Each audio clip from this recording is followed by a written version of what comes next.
अस्सलामुअलैकुम। मैं हूं सरफराज। ठीक ठाक हैं आप? खैरियत से हैं? आज की वीडियो में हम बात करेंगे मुर्गियों के ऊपर, बल्कि मुर्गियों से बात शुरू करेंगे और फिर देखते हैं बात कहाँ तक जाती है। मुर्गी ख़रीदना बाज़ार से जाकर खाना पकाने के लिए, ये एक ऐसा एक्सपीरियंस है जो कि हम सबको ही होता है।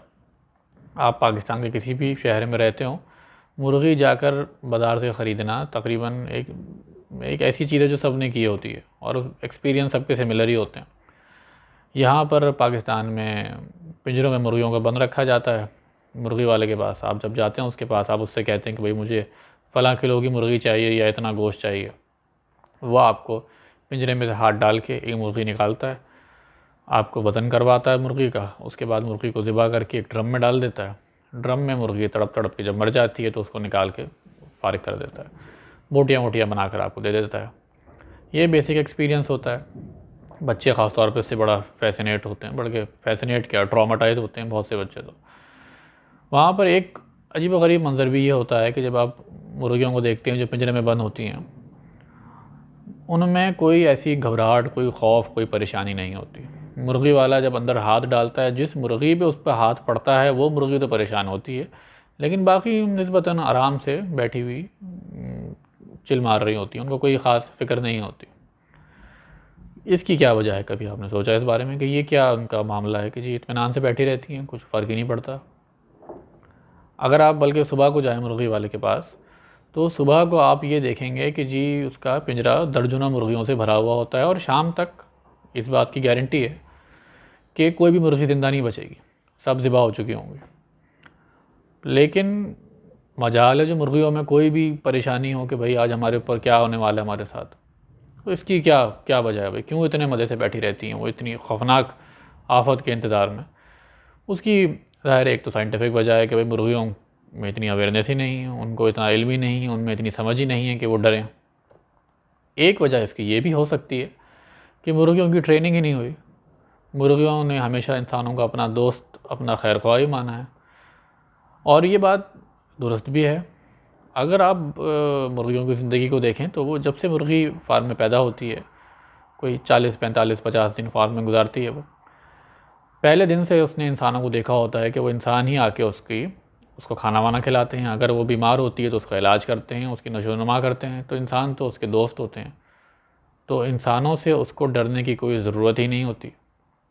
और अगर आप इस बात पे गौर करेंगे, मिसाल के तौर पे 45वें दिन पे मुर्गी, 45th डे पे मुर्गी चली जाएगी ज़िबा होने के लिए मुर्गी वाले के पास। 44th डे पे जब मुर्गियाँ फार्म पे मौजूद होती हैं और मुर्गियाँ आपस में मिसाल के तौर पे एक डिस्कशन करें कि भाई इंसानों के बारे में क्या ख़्याल है, तो सब मुर्गियों का जो कंसेंसस ओपिनियन होगा वो यही होगा कि जी इंसान तो बहुत ज़बरदस्त होते हैं, वो तो हमारा ख़्याल रखते हैं, वो तो हमें हमारे सबसे बेहतरीन दोस्त हैं वो। और उनका ये ओपिनियन एक्चुअली साइंटिफिक ओपिनियन होगा, ये कोई मुशाहिदे के ऊपर मबनी होगा, एक्सपेरिमेंट के ऊपर मबनी होगा, सॉलिड एक्सपेरिमेंट होगा, बिल्कुल पक्का पक्का। और इसमें कोई शक और शुबे की गुंजाइश ही नहीं होगी, क्योंकि उन्होंने लिटरली उन्होंने पूरी ज़िंदगी यही देखा है कि इंसान उनका ख्याल रखते हैं, उसमें कोई डाउट करने की गुंजाइश ही नहीं है। लेकिन बहैसियत इंसान हमको पता होता है कि अभी तो ख्याल रख रहे हैं, कल हम ही आपको खा रहे होंगे। तो मुर्गियों का ये जो अक़ीदा कायम हुआ इंसानों के बारे में, ये इवन दो साइंटिफिक ऑब्जर्वेशंस के ऊपर बेस्ड था, लेकिन ये फिर भी 100% गलत निकला। ये तमाम साइंस और एक्सपेरिमेंट्स के बावजूद ये 100% गलत निकला। अब आप इसी बात को मज़ीद सोचें कि जी सूरज निकला है, आज निकला है, कल निकला था, परसों निकला था। जितनी इंसानों ने सुबह देखी हैं, उन तमाम सुबहों में सूरज निकला था, तो क्या कल भी सूरज निकलेगा? अब ये भी सोचने वाली बात है। वैसे तो अगर आप मुर्गियों की मिसाल को अपने जहन में रखें तो आप कहेंगे कि यार पता नहीं भाई, पता नहीं, शायद ना निकले, हमें क्या पता कल क्या होने वाला है। जो मुर्गियों के साथ हुआ उसमें हमारे लिए बड़ा ज़बरदस्त सबक है, और एक्चुअली इसी सबक को हम प्रॉब्लम ऑफ इंडक्शन भी कहते हैं, जो कि फ़लसफ़ियों के नज़दीक बहुत ही बड़ा मसला है, बहुत ही बड़ी प्रॉब्लम है। इसको डेविड ह्यूम, एक ब्रिटिश फ़िलासफ़र थे, उन्होंने अपनी किताब में लिखा, 1739-1740 में किताब पब्लिश हुई, अ ट्रीटीज़ ऑफ ह्यूमन नेचर। उसमें उन्होंने इसके बारे में खूब तफसील से बात की है। और फिर आगे बहुत से फ़िलासफ़र ने इसको मज़ीद इसके ऊपर टॉपिक पे बात की है, मज़ीद नई नई चीज़ें ऐड की हैं। वो कहते हैं इसको प्रॉब्लम ऑफ इंडक्शन की। जी, अब हम इंड्यूस कर लेते हैं अपनी एक्सपेरिमेंट्स की बेस पे, अपनी साइंस की बेस पे, अपनी लॉजिक की बेस पे, अपनी ऑब्जर्वेशन की बेस पे आगे का फ्यूचर डिसाइड कर लेते हैं कि, और चीज़ों को समझ लेते हैं, हम अपने हिसाब से समझ लेते हैं चीज़ों को। जी, हम समझ चुके हैं, हमने इसको साइंटिफिकली स्टडी किया है, मॉनिटर किया है, एवेल्यूएट किया है, समझ में आ गई ये चीज़ हमें। लेकिन असल में क्या होता है तो कुछ और ही निकलता है मामला। तो बाज़ दफ़ा ज़ाहिर है और भी नहीं निकलता, बाज़ दफ़ा तो बिल्कुल ठीक निकलता है। लेकिन मुर्गियों की मिसाल से हमको ये मालूम होता है कि भाई उल्टा भी हो सकती है, कहानी टोटली अलग ही हो सकती है। इसमें एक 20वीं सदी के थिंकर थे बर्ट्रैंड रसल, उनके नज़दीक तो ये सबसे बड़ा मसला है। बल्कि वो तो कहते थे कि जी, तो टॉप का जो मसला है ना, हमारा इंटेलेक्चुअल मसला, वो ये है, अगर हमने इसको सॉल्व नहीं किया तो हम एक बहुत ही बड़े इंटेलेक्चुअल क्राइसिस में पड़ जाएंगे।